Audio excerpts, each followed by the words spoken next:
Sabri homeopathy clinic से doctor Nazim Sabir आपकी खिदमत में हाजिर है। तमाम देखने और सुनने वाले नाजरीन को मेरी तरफ से अस्सलामु अलैकुम। उम्मीद करता हूँ आप खैर तो आफियत से होंगे। आज का मेरा खसूसी लेक्चर मलेरिया और इसके असबाब और इससे बचाव की तदाबीर। मेरे पिछले लेक्चर में मैंने मच्छर क्या है और उसके जो इकसाम है, उसके टाइप्स और कौन सा मच्छर किस तरह की बीमारी फैलाने का सबब बनता है, उसको मैंने ब्रीफली एक्सप्लेन किया। जिन नाज़रीन ने और सामीन ने उसको सुना है, आज के लेक्चर में उनको काफ़ी अच्छी मालूमात उसके बरअक्स मिल जाएंगी। तो जिन्होंने अभी तक उस लेक्चर को भी नहीं सुना, काइंडली आप मेरी तमाम वीडियोज़ को मुकम्मल देखें, आपको इंशाल्लाह इंफॉर्मेटिव नॉलेज हासिल होगा।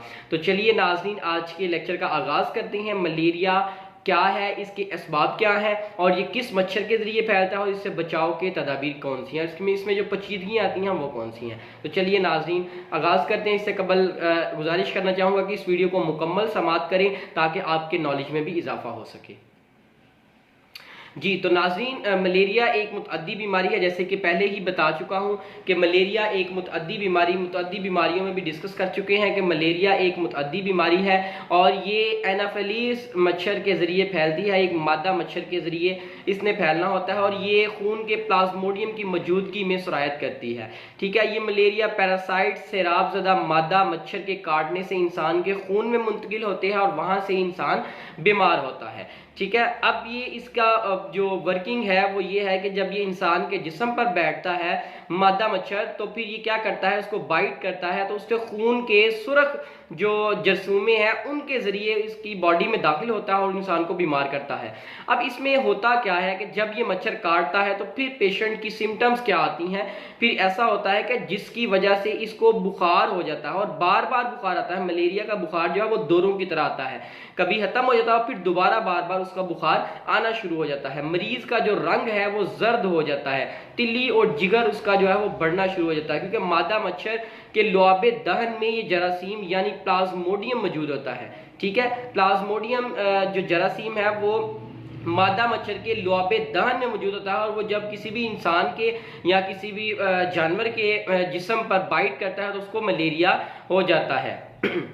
इसका ज़माना सरायत, इसका इंक्यूबेशन पीरियड जो है वो 10 to 14 डेज है, लेकिन इसकी जो कंडीशंस हैं वो डिफरेंट हैं, वो कम भी हो सकती हैं और वो ज़्यादा भी हो सकती हैं, क्योंकि कुछ मलेरिया के बुखार जो हैं वो बिगड़ जाते हैं और जिसकी वजह से पेशेंट जो है वो इस बीमारी से ज़्यादा देर तक उसको लड़ना पड़ता है। अब मलेरिया के जो अलामात हैं हम उसको पहले डिस्कस करते हैं और उसके बाद फिर हम उसके असबाब को डिस्कस करेंगे कि मलेरिया जब होता है तो उसकी अलामात क्या होती हैं। तो कहता है मलेरिया जहर इंसानी जिस्म में दाखिल होकर 3 से 14 दिन तक पोशीदा तौर पर नशोनुमा पाता है। अब ये देखें, इसमें कोरोना वायरस की जिस तरह आजकल इंक्यूबेशन पीरियड की बात होती है कि जी 14 दिन के अंदर अंदर इंक्यूबेशन पीरियड है इसका कोरोना वायरस का और फिर हमें इसकी इलामात जाहिर होती हैं और उसके बाद हम इसको 28 दिन के लिए क्वारंटाइन में भेज देते हैं। ठीक है, तो 14 दिन इंक्यूबेशन पीरियड है। तो इसी तरह मलेरिया का भी 3 से 14 दिन का नशोनुमा का पीरियड है। तो उसके बाद कहता है मरीज की तबीयत जो है वो सुस्त हो जाती है, वो काहली का शिकार हो जाता है, उसको अंगड़ाइयाँ आती हैं, उसको जमाइयाँ आती हैं,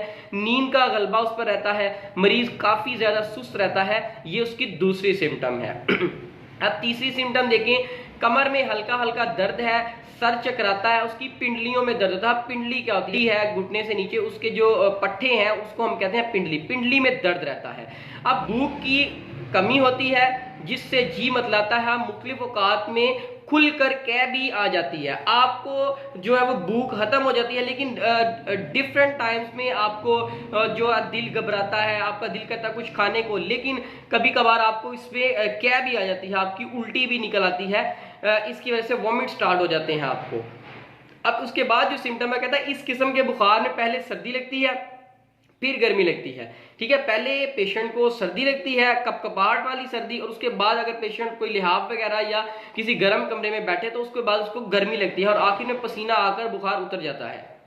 दर्जा हरारत जो है वो इसका 104 फ़ारेनहाइट स्केल पर ऊपर जा सकता है। ये 104 से ऊपर भी मलेरिया का पेशेंट जो है वो जाता है। अभी तक हमने डिस्कस किया कि मलेरिया में इंसान सुस्त होता है, काहली का शिकार होता है, उस पर नींद का गलबा रहता है, भूख उसकी खत्म हो जाती है, उसको कै आती है, वॉमिट्स आती हैं, पहले उसको सर्दी लगती है, उसके बाद उसको गर्मी लगती है और उसके बाद आखिर में उसको पसीना आकर बुखार उतर जाता है और इसका जो दर्जा हरारत है वो 104 फ़ारेनहाइट तक जाता है।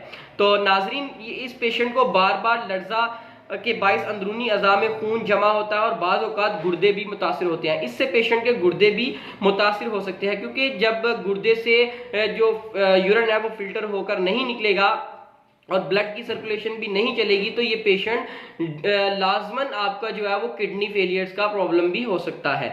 तिली और जिगर भी इससे बढ़ सकते हैं। मलेरिया के पेशेंट के तिली और जिगर जो है वो बढ़ जाते हैं। अंतड़ियों में नुक्स वाज़ा होता है। हमारी इंटेस्टाइन, ये फीवर जो है वो अक्सर डॉक्टर्स हजरात से जब हम मिलते हैं, आप जब पेशेंट्स लेके जाते हैं, हमारे पास पेशेंट्स आते हैं, तो हम यही कहते हैं कि इसको अंतड़ियों का बुखार है। क्यों अंतड़ियों का बुखार है? मलेरिया का जो जरासीम है वो आपकी खुराक के जरिए भी आपकी अंतड़ियों में सरायत कर सकता है, या आपके जिस्म के जरिए भी, आपके खून के जरिए ये आपकी अंतड़ियों को डैमेज करता है और मरीज खून की कमी या एनीमिया का शिकार हो जाता है। जिस तरह मैंने आपको पहले बताया कि ये खून के सुर्ख जिस्मों में सरायत करता है और फिर इंसान को बीमार करता है, जिससे खून की कमी भी वाजिया हो सकती है और बेहद कमजोरी का एहसास होता है। आरबीसीज और वाइट ब्लड सेल्स जो है उसके कम हो जाते हैं।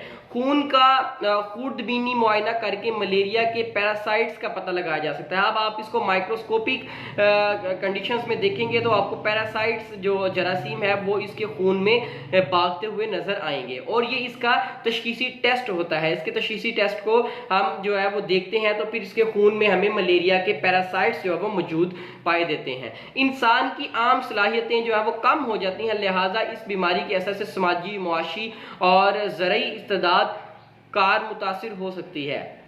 अगर आप समाजी कारकुन हैं तो आपको इससे अगर ये फीवर हो चुका है तो आप बाहर नहीं जा सकते, आप सुस्ती का शिकार रहेंगे, आप काहली का शिकार रहेंगे, आप मेंटली डिसऑर्डर्स में आ जाएंगे और आप कोई भी एक्टिविटी नहीं कर सकते। आपकी जो सामाजिक एक्टिविटीज है वो भी खत्म हो जाएंगी, आपकी जो मुआशी है वो भी खत्म हो जाएगी, जो आपकी ज़रई है वो भी खत्म हो जाएंगी। तो ये इसकी सिम्टम्स थी। तो अब हम इसकी बात करते हैं कि इसके असबाब क्या थे, मलेरिया फैलने के असबाब क्या है। What are the causes of spreading the malaria fever. असल सबब जो है वो मादा एनोफिलीज मच्छर का लौबे दहन है, जो प्लाज्मोडियम का मौजूद होना और खून में सुरायत करना है। सबसे मेन फैक्टर इसका जो है वो प्लाज्मोडियम में इसका जो मौजूद होना है वो है। खून की सुरायत करना खून को ये कम करता है और इंसानी जिस्म को कमजोर करता है, ये सबसे बड़ा इसका फैक्टर है। अब दूसरी बात, नाकस गजा और नाकस रिहायशी जगहों पर रहना, जहां पर मच्छर की अफजाइश ज्यादा है, आप उस जगह पर रहते हैं तो आपको इसका खदशा जो है वो ज्यादा हो जाता है। रंजोगम में, थकान में, सर्दी में और ये तमाम जो कंडीशन है इनमें ये मच्छर ज्यादा सुरायत करता है। मच्छर वाले टॉपिक में मैंने बताया था कि एनोफिलीज मच्छर के लिए जो कौन सी बेस्ट प्लेसेस है, तो उसकी बेस्ट प्लेसेस डाइट है और उसकी बेस्ट प्लेस जो रिहायशी मकानात हैं और ठंडी चीजें उसकी जो है वो बेस्ट प्लेसेस हैं। तो इसीलिए उसने बताया कि अगर आप गंदा खाना खाएंगे, बेहतर खाना नहीं खाएंगे और अगर आप सर्दी में अगर ज़्यादा रहेंगे, थकान, आपको जिस्म में थकान रहेगी, गम में, गुस्से में रहेंगे, तो इस कंडीशन में भी आपको मच्छर के जो जरासीम है वो ज़्यादा आपके जिस्म पर हैवी हो सकते हैं और आपका इम्यून सिस्टम वीक होता है। कहता है एक दफ़ा मलेरिया का मच्छर अगर आप पर हमला हो जाए तो वो तबीयत जल्द इसको कबूल कर लेती है। मतलब अगर आप एक दफ़ा मलेरिया के पेशेंट रह चुके हैं और अगर आपको दोबारा वही एनाफिलीज मच्छर काट लेगा तो आप उसको जो एक्सेप्टेबल कंडीशन है आप में वो ज्यादा आ जाएगी और उसमें आप दोबारा मलेरिया के शिकार हो सकते हैं, क्योंकि आपके अंदर इम्यून सिस्टम डेवलप हो चुका है और आप उस बीमारी को कबूलियत के दर्जे तक उसको कबूल करते हैं।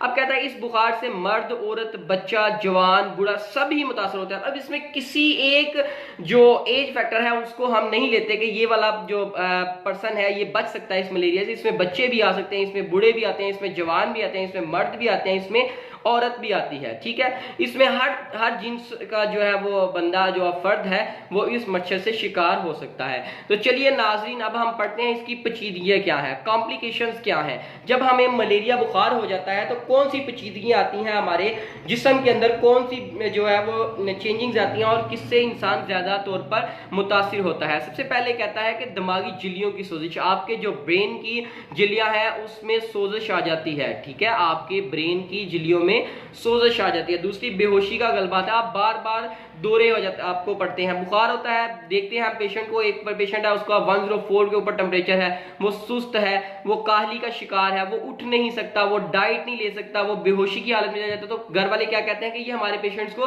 बार बार दौरे पड़ते हैं और ये बेहोश हो जाता है, ये इसकी बड़ी कॉम्प्लिकेशंस में से है। उसके बाद तशन्नुज का शिकार हो जाता है, उसके जिस्म में अकड़न आ जाती है, उसके बाद पेचस लग जाते हैं, उसको डायरिया हो जाता है, पागलपन के दौरे, यही वही बात आ गई कि जब ये बेहोश हो जाता है तो हम पेशेंट को कहते हैं कि ये पागलपन के दौरे इसको पड़ते हैं। क्या होता है कि बार बार कभी सर्दी लगती है, कभी गर्मी लगती है, पेशेंट कहता है जब मुझे पसीना आ गया, मेरा बुखार उतर गया, थोड़ी देर बाद उसको दोबारा बुखार हो जाता है, तो फिर घर वाले क्या कहते हैं कि ये पागल हो गया है। ठीक है, तो इसकी ये सिम्टम्स जो है वो पागलपन की निशानी भी जाहिर करती हैं। उसके बाद निज़ामे इखराज का बेकार हो जाना, पेशाब का रंग स्याह हो जाना, इस्तकाते हमल है, उसके बाद गुनूदगी तारी हो जाना और जिस्म का ठंडा हो जाना, ये इसकी पेचीदगियां आती हैं। तो चलिए अब मलेरिया की एहतियाती तदाबीर बताता चलता हूं आपको, और उसके बाद हम इसकी होम्योपैथिक ट्रीटमेंट के बारे में भी इंशाल्लाह मैं आपको इसके आगाह करूंगा। जिन्होंने अभी तक मेरा चैनल सब्सक्राइब नहीं किया, काइंडली वो मेरा चैनल सब्सक्राइब करें ताकि इस तरह के मजीद अच्छे से अच्छे लेक्चर्स आप तक पहुंच सकें।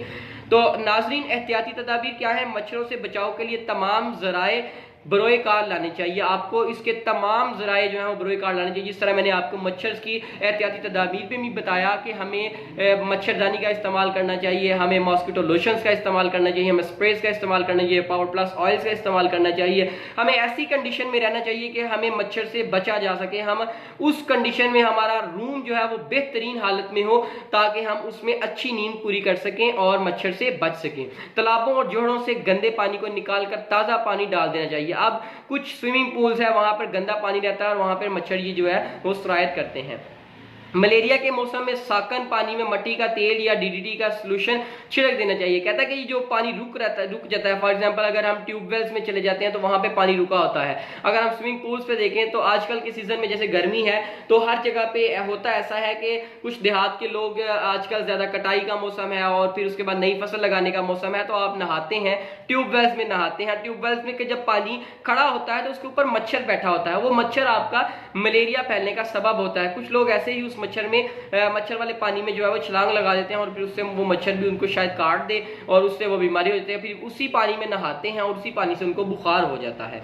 ठीक है, मच्छरदानी लगाकर सोना चाहिए। जैसे मैंने पहले बताया, दरवाजे और खिड़कियां को जाली लगी होनी चाहिए। आपके जो खिड़कियां हैं, जो दरवाजे हैं, उनकी हवा आपके अंदर रूम में आनी चाहिए, लेकिन वो जालीदार होनी चाहिए ताकि आपका जो कमरा है वो मच्छर से बच सके। सफाई का खुसूसी इंतजाम होना चाहिए। तो ये कुछ एहतियाती तदाबीर मच्छर से बचाव के लिए जो नाज़रीन आप सब करते भी हैं और इससे हमें करना भी चाहिए। तो चलिए अब हम बात करते हैं होम्योपैथिक ट्रीटमेंट की। इतने लेक्चर्स का कि हमने इसकी जो असबाब हैं उसकी सिम्टम्स पढ़ी हैं और उसके बाद हमने इसका लेक्चर अटेंड किया, तो हमें इसका होम्योपैथिक ट्रीटमेंट भी पता होना चाहिए। तो होम्योपैथिक ट्रीटमेंट में जब आप बहुत ज्यादा वीकनेस का शिकार हो जाते हैं, आपका ब्लड प्रेशर भी लो हो जाता है, आपको फीवर आता है, तो हम वहां पे पेशेंट को जो है वो चाइना रिकमेंड करते हैं कि आप चाइना मेडिसिन ले सकते हैं। उसके बाद नक्स वामिका, आपके मेंटली सिम्टम्स को, आप चिड़चिड़ापन आ जाता है, आप किसी की बात सुनना गवारा नहीं करते, आप तनहा रहना चाहते हैं, आप कोई मतलब बूस्टिंग चीज लेना चाहते हैं जिससे आपका इम्यून सिस्टम बढ़ जाए, आपको बुखार होता है, आप